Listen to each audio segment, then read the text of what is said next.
여기에서 지금 또 많은 학부모님들이 학원을 선택하실 때 우리 아이 이제는 이제 영어 학원을 더 보내야 되나?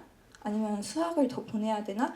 이런 고민들을 하실 것 같아요. 아무래도 이제 신학기 지나고 한 달이 지났으니까 우리 아이가 좀 어떤 면이 부족한 것 같다라고 생각을 하셔서 그걸 조금 더 보강을 해줘야 되겠다라는 고민들을 하실 시점인 것 같은데요.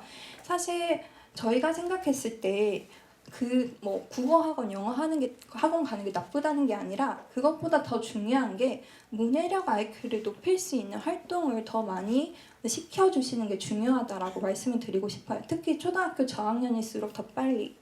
왜냐하면 이 문해력 IQ는 국영수와 같은 기본 이런 문제풀이 아니면 기본 영역을 우수한 성적으로 이끌어 나갈 수 있는 기본 능력이 되기 때문입니다. 특히 국어 같은 경우에는 문해력 IQ와 직접적으로 연결되는 과목이에요.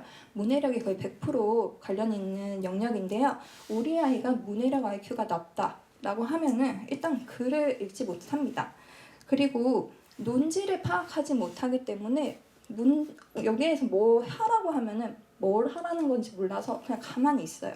그리고 선생님 이러면서 이렇게 물어보는 아이는 그나마 낫습니다.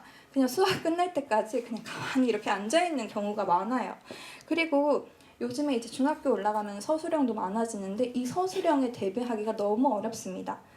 하지만 우리 아이가 문해력 IQ가 높다라고 하면은 이런 문제는 발생하지 않고 오히려 구조독해가 가능해서 문제에서 요구하는 핵심 내용을 정확하게 파악해서 국어 점수도 높아질 수 있고 고난도 지문, 특히 불수능일 때 국어 영역에서 아이들이 우수수수 점수 떨어지는 경우가 되게 많다라고 하는데요. 이런 경우에도 조금 어려운 지문이어도 수능에서 당황하지 않고 고난도 지문도 잘 풀어서 국어 영역의 어려운 불수능에서도 살아남을 수 있는 아이로 성장할 수 있습니다.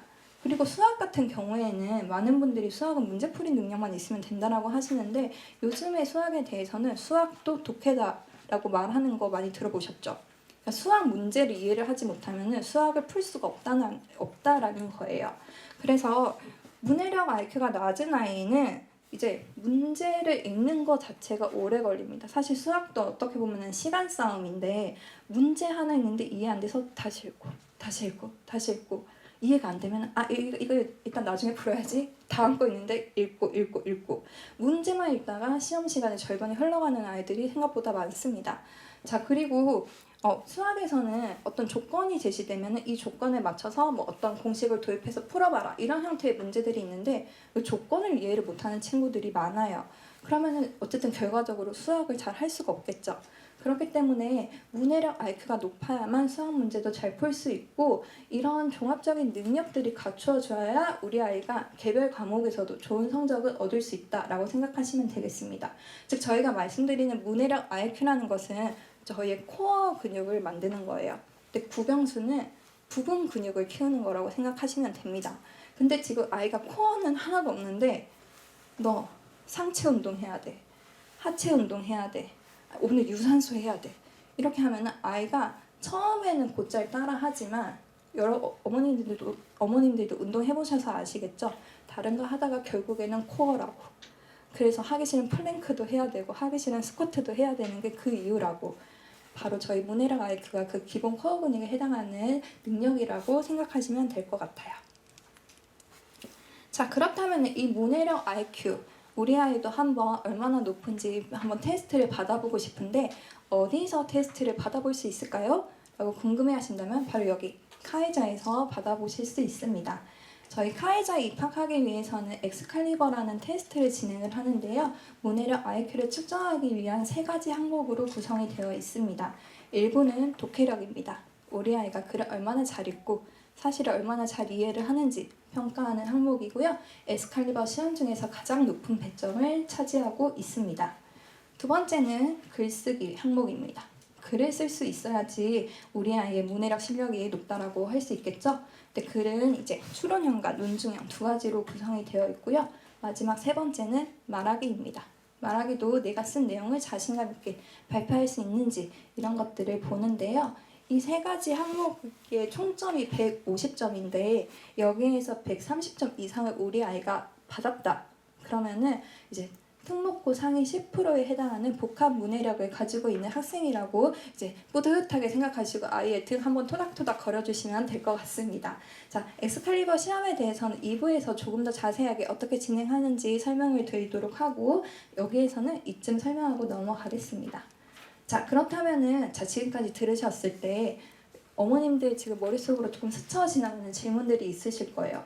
문해력 IQ에 대해서 이야기를 하고 있는데 내가 평소에 문해력이라는 걸 들었을 때 나는 좀 이렇게 평소에 생각을 한 적이 있는데 라는 것들이 여기 앞에 PPT에서 혹시 보이시는 것들이 있으실까요?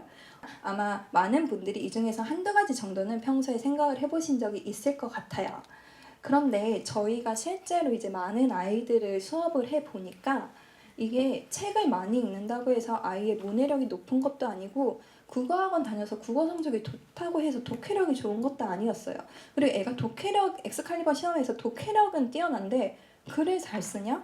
글 잘 쓰는 건 또 다른 영역이고 이 아이가 글은 잘 쓰는데 말은 잘하냐?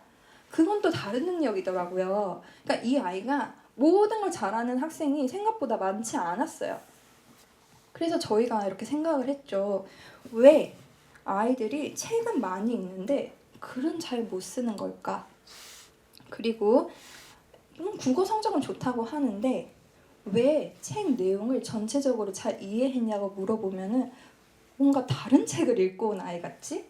그리고 세 번째로는 아이가 발표를 잘 한다고 하는데 집에서 숙제로 써온 거 읽어보라고 하면은 그래도 하는데 그럼 지금 이 자리에서 너의 생각을 좀 자유롭게 말해봐 라고 하면은 어떤 아이는 꿀먹은 벙어리가 되고 어떤 아이는 막 행설수설하고 어떤 아이는 갑자기 막 선생님 그런데요 이러면서 딴소리하고 왜 이러는 걸까? 이 아이들 뭐가 문제일까? 라는 생각을 하게 되었는데요. 저희가 이렇게 생각을 해보니까 결국 이 세 가지 독해력, 글쓰기, 말하기는 별개의 항목이 아니라 이 세 가지를 동시에 키워야만 우리 아이의 문해력 IQ가 전반적으로 향상될 수 있겠구나 라는 것을 알게 되었습니다. 결국 이해하고 생각하고 표현하는 이 흐름이 전반적으로 원활하게 이루어져야 아이의 문해력 IQ가 높다라고 할 수 있는 거죠.